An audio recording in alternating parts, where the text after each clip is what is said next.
ઓમ ગંગણપતે નમો નમઃ. નમસ્કાર મિત્રો, સુખ કરતા ચેનલમાં આપ સૌનું હાર્દિક સ્વાગત છે. મિત્રો, આપને હમણાં પવિત્ર એવા પુરુષોત્તમ માસની કથાઓનું પઠન અને શ્રવણ કરી રહ્યા છે. આ પહેલાંના વિડીયોમાં આપને મુગ્ધા દેરાણી નામની કથાનું પઠન અને શ્રવણ કર્યું. હવે પછીની કથાનું શીર્ષક છે વ્યતિપાતની કથા. તો ચાલો મિત્રો, કથાની શરૂઆત આપણે આ શ્લોકથી કરીએ. યસત્વ યોક્તો વ્યતિપાતઃ કીદૃશઃ સ્વસ્વરૂપતઃ કસ્ય પુત્ર કથમ પૂજિતે ચાત્ર કિમ ફલમ.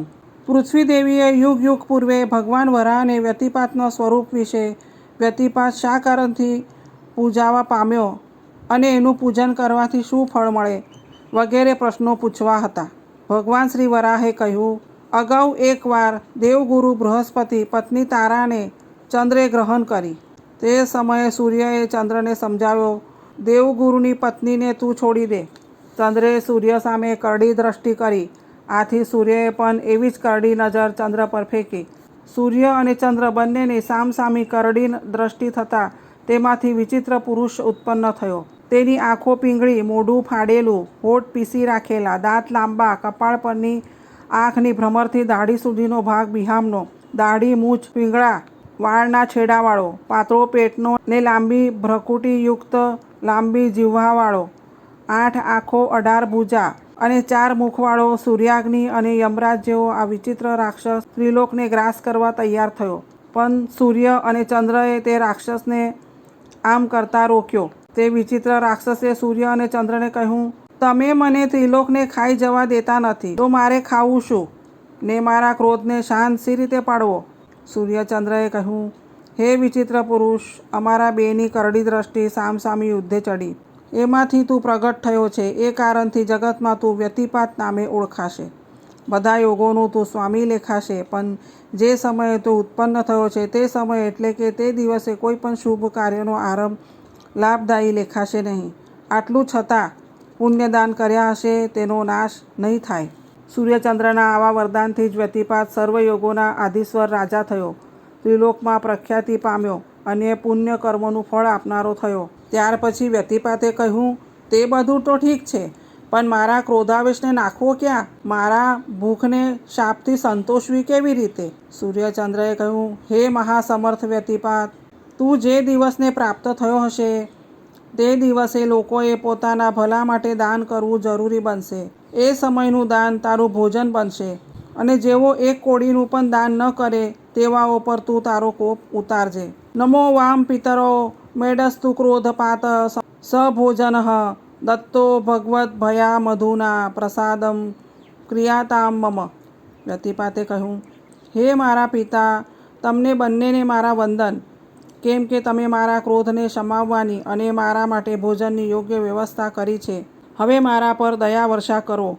સૂર્યચંદ્રએ કહ્યું, હે વ્યતિપાત, તારા સમય દરમિયાન જેઓ દાન, જપ, હોમના પુણ્યમય કૃત્યો કરશે તેમના પુણ્ય કર્મો કેટલાય ગણા વૃદ્ધિ પામશે. જેઓ એ સમય દરમિયાન તારું પૂજન કરશે તેમની ઈચ્છા પૂરી થશે. આ પ્રમાણે વ્યતિપાતની ઉત્પત્તિ થઈ. વ્યતિપાતના પૂજન અને વિધિફળ. પૃથ્વી દેવીએ ભગવાન વરાહને આ બાબતમાં પૂછેલું ને વરાહ ભગવાને સમજાવેલું તેની વિગતો. જે દિવસે વ્યતિપાત હોય તે દિવસે નદીમાં પંચગવ્યથી સ્નાન કરવું. ગાયનું દૂધ, દહીં, ઘી, છાન તથા મૂત્ર, આ 5 વસ્તુઓથી જે સ્નાન થાય છે તેને પંચગવ્ય સ્નાન કહેવામાં આવે છે. તે દિવસે ઉપવાસ કરો. પવમાન મંત્રનો જાપ કરો. વ્યતિપાતને વંદન હો એમ મંત્રોચ્ચાર કરવો. લોખંડ સિવાયની કોઈ પણ ધાતુનો ઘડો લેવો. તેના પર તાંબાનું છીબું ઢાંકી તેમાં સુવર્ણનું કમળ સ્થાપવું ને એ સુવર્ણ કમળ પર 18 ભુજાવાળા વ્યતિપાતની સોનાની મૂર્તિ સ્થાપી ચંદન, ફૂલ, ચોખા, ધૂપ, દીપ અને વસ્ત્ર સમર્પી વિવિધ ફળ, ભક્ષ્ય, ભોજનાદિ નૈવેદ્ય ધરાવો. આ વિધિ પ્રમાણે માર્ગશીર્ષ માસમાં વ્યતિપાતનો દિવસ આવતો હોય તે દિવસે તેનું પૂજન કરવું. પછી વ્યતિપાતને પ્રાર્થના કરવી. નમસ્તે સુવ્યતિપાત સોમ સૂર્ય સૂત પ્રભો યદનાદિક કિંચિત તદનંત મિહાસ્તુ મે. હે સૂર્ય ચંદ્રના પુત્ર વ્યતિપાત, તમને મારા નમન વંદન. આજે તમારા દિવસે મેં જે કાંઈ દાનમાં અર્પણ કર્યું છે તે કેટલાય ગણું વૃદ્ધિ પામો. આ પ્રમાણે પ્રાર્થના કરી 5 રત્નો સાથે સુગંધી મનોહર ફૂલોની અને ચોખાની અંજલિ વ્યતિપાતને એટલે તેની પ્રતિમાને આપવી. આ વિધિ પૂરી થતાની સાથે જ વ્યતિપાતની પૂજા કરનારી વ્યક્તિના બધા પાપ નાશ પામે છે. હવે બીજી વાત એ છે કે બીજા દિવસે પણ વ્યતિપાત ચાલુ રહ્યો હોય તો આગલા દહાડાનો ઉપવાસ ન છોડતા તેને ચાલુ રાખવો અને દાનમાં અપાયેલી બધી વસ્તુઓ ગુરુને દાન કરી દેવી. વ્યતિપાતના સમય દરમિયાન દાન થવું જોઈએ. ઉપવાસ છોડવા માટે પારણું કરવાનું હોય તો વ્યતિપાત સંપૂર્ણ ઉતર્યા પછી જ કરવું ઉચિત મનાય છે. તે ક્ષણે ગાયના છાણનું પ્રાશન કરવું જરૂરી છે. એક જ દિવસમાં વ્યતિપાત સંપૂર્ણ થતો હોય તો તે દિવસે ઉપવાસ સાથે પુણ્યદાન કરવા જોઈએ. દરેક માસમાં આવતો વ્યતિપાતનો દિવસ ઉપવાસ ને પુણ્યદાનને સાધવો. આવા 13 વ્યતિપાતોની સાધના કરવી. 14મા વ્યતિપાત પ્રસંગે ભાવિકે તે વ્રતનું ઉદ્યાપન કરી તેમાં ક્ષીરવાળા વૃક્ષોની 100 સમિધોનો હોમ કરવો. તલ, ઘી, દૂધનો 100 વાર વ્યતિપાતના વ્રતનું જ્ઞાન આપવું હોય તે વ્યક્તિને ગુરુ માની તેને વ્યતિપાતની સુવર્ણ પ્રતિમા, ઉપસ્કરણો તથા કળશનું દાન આપવું ને મંત્રોચ્ચાર કરવો. વંદે વ્યતિપાતમહં મહાંતમ રવિન્દુ રસૂનું સકલેષ્ટ લબ્ધ્ય સમૃત પાપસ્ય ક્ષયોસ્તુ પુનશ્ચ ચાનંત ફલમ મમાસ્તુ. પૂજન માટેની સામગ્રી.